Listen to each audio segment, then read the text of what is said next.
আজকের এই বিশেষ আয়োজনে আপনাদের স্বাগত। আজ আমরা এমন একজন মানুষকে নিয়ে কথা বলবো যার কলমের ধার আস্ত একটা সাম্রাজ্যের ভিত কাঁপিয়ে দিয়েছিল। হ্যাঁ, আমরা কথা বলছি কাজী নজরুল ইসলামের বিষয়ে।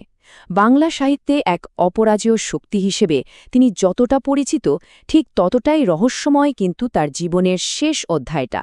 ভাবলে অবাক লাগে, শব্দের জাদুকর বলা হতো যাকে, তার জীবনের সবচেয়ে বড় ট্র্যাজেডিটাই লুকিয়ে আছে এক দীর্ঘ অদ্ভুত নীরবতার আড়ালে।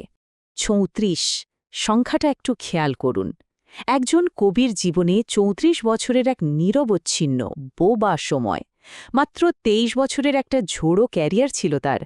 যে মানুষটা তার বিদ্রোহী কবিতার মাধ্যমে লাখো মানুষের কণ্ঠস্বর হয়ে উঠেছিলেন, তিনি জীবনের শেষ ৩৪টা বছর কাটিয়েছেন চরম নিস্তব্ধতায়। এরপর তিনি আর কখনোই সুস্থ হননি।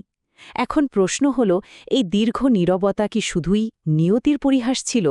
ঠিক আছে, চলুন মূল বিষয় ঢোকা যাক। আজকের আয়োজনের আসল রহস্যটাই কিন্তু এখানে। বিদ্রোহী কবিকে আসলে কে বা কি থামিয়েছিল? এটা কি নিছকই কোনো দুরারোগ্য শারীরিক ও মানসিক অসুস্থতা ছিল, নাকি আমাদের সমাজ ব্যবস্থায় তাকে অবহেলা করেছিল? চলুন তার জীবনের অজানা আর যন্ত্রণাদায়ক অধ্যায়গুলো একটু গভীরভাবে বোঝার চেষ্টা করি। শুরুতেই আমরা দেখব তার জীবনের প্রথম পর্ব, চুরুলিয়ার সেই দরিদ্র কাজী পরিবারে তার ধূমকেতুর মতো উত্থানের গল্প। এখন এই স্লাইডের তথ্যগুলো সত্যিই খুব চমকপ্রদ। পশ্চিমবঙ্গের বর্ধমানের চুরুলিয়া গ্রামে ১৮৯৯ সালে তার জন্ম। ঐতিহাসিকভাবে তাদের কাজী পরিবারটা বেশ মর্যাদাপূর্ণ হলেও নজরুলের জন্মের সময় সেই সচ্ছলতা একদমই ছিল না।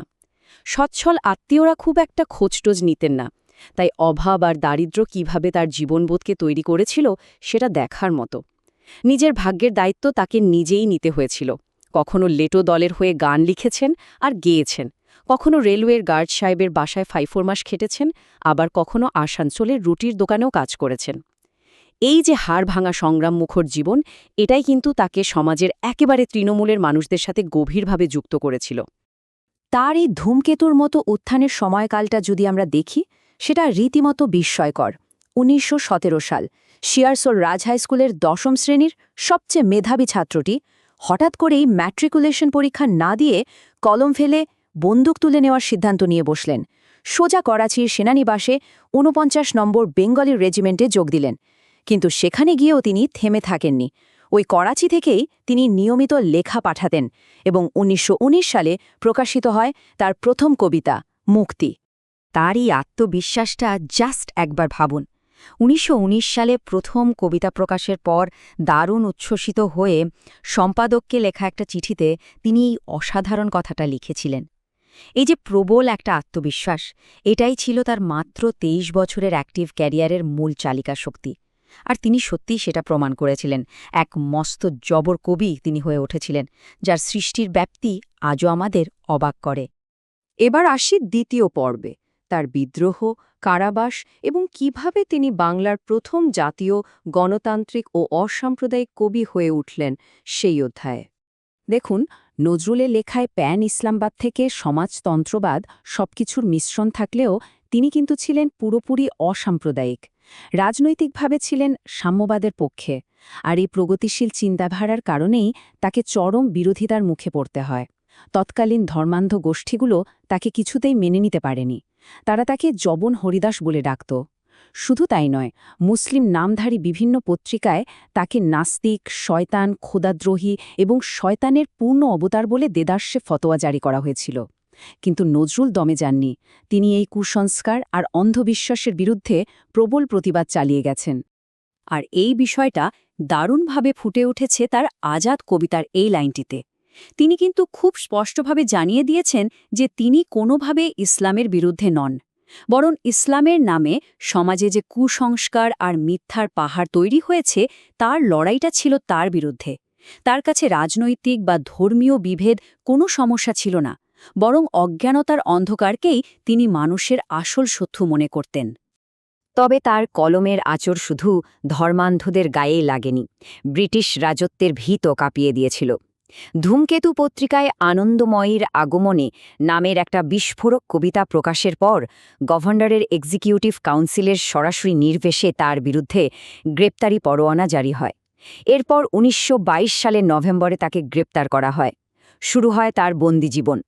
আলিপুর, হুগলি এবং বহরমপুর জেলখানায় তাকে কাটানো হয়, যার মধ্যে সবচেয়ে বেশি সময় তিনি ছিলেন হুগলি জেলে। এই পর্যায়ে আমরা তৃতীয় পর্বে প্রবেশ করছি, একটি মর্মান্তিক পতন। ঠিক কিভাবে তার সেই অদম্য সৃষ্টিশীল সত্তার অবসান ঘটতে শুরু করল। এখন স্বাভাবিকভাবেই প্রশ্ন আসে যে মানুষটা এত প্রাণবন্ত ছিলেন, তিনি হঠাৎ করে নিঃশেষ হয়ে গেলেন কিভাবে? এর পেছনে মূলত কয়েকটা সুনির্দিষ্ট ধাপ রয়েছে। ১৯৩০ সালে বসন্ত রোগে তার ভীষণ আদরের ছেলে বুলবুলের মৃত্যু তাকে মানসিকভাবে একেবারে গুঁড়িয়ে দেয়। এ ভয়ঙ্কর শোক ভোলার জন্য তিনি গ্রামোফোন কোম্পানির সাথে কাজ শুরু করেন আর পাগলের মতো হাসির কবিতা ও গান লিখতে থাকেন। শুনলে বুক কেঁপে ওঠে, তিনি নাকি কাঁদতে কাঁদতে চোখ ফুলিয়ে হাসির কবিতা লিখতেন তখন। এই অপরিসীম শোক আর অত্যধিক কাজের চাপ তাকে ভেতর থেকে পুরোপুরি দুর্বল করে দেয়, আর এরই চূড়ান্ত পরিণতি হল ১৯৪২ সালের সেই গুরুতর অসুস্থতা। তো এখানকার সবচেয়ে গুরুত্বপূর্ণ পয়েন্টসটা হল এই স্পষ্ট বৈপরীত্যটা। নজরুল অসুস্থ হয়ে পড়ার পর যখন তৎকালীন প্রভাবশালী নেতাদের কাছে সাহায্যের জন্য যাওয়া হলো, তখন কেউ খুব নির্বিকারভাবে বলেছিলেন, আল্লাহ ভালো করবেন, আবার কেউ তো বিরক্ত হয়ে বলেছিলেন, আমার কাছে কেন এসেছেন? অথচ ভাবুন, এর অনেক পরে ১৯৫৩ সালে যখন লন্ডন আর ভিয়েনায় মেডিকেল কমিটি গঠন করে তার চিকিৎসার ব্যবস্থা করা হলো, তখন সব চিকিৎসকই এক বাক্যে জানিয়েছিলেন, অনেক দেরি হয়ে গেছে। চলুন তার জীবনের একদম শেষ অধ্যায়ে যাওয়া যাক। ৪ নম্বর পর্ব, এক বিলম্বিত বিদায়। তার সেই দীর্ঘ এবং নিশ্চল জীবন। ১৯৪২ সাল থেকেই তার এই নির্বাক জীবনের সূচনা হয়। তার সৃজনশীলতা তো আগেই থেমে গিয়েছিল। জীবনের বাকিটা সময় তিনি শুধু একটা নিষ্প্রভ দেহ নিয়ে কেবল শ্বাস নিচ্ছিলেন। এরপর একটা বিশাল দীর্ঘ বিরতি। অবশেষে বাংলাদেশ স্বাধীন হওয়ার পর বঙ্গবন্ধু শেখ মুজিবুর রহমানের ঐকান্তিক আগ্রহ আর কূটনৈতিক তৎপরতায় ১৯৭২ সালে কবিকে সপরিবারে ঢাকায় নিয়ে আসা হয় এবং তাকে জাতীয় কবির মর্যাদা দেওয়া হয়। এরপর ১৯৭৬ সালের ২৯শে আগস্ট ঢাকার পিজি হাসপাতালের সকলকে কাঁদিয়ে চিরবিদায় নেন আমাদের সাম্যের কবি কাজী নজরুল ইসলাম। আলোচনার একেবারে শেষে এসে একটা প্রশ্ন কিন্তু খুব স্বাভাবিকভাবেই আমাদের মনে জাগে। আমরা কি সত্যিই কাজী নজরুল ইসলামকে বুঝতে পেরেছি?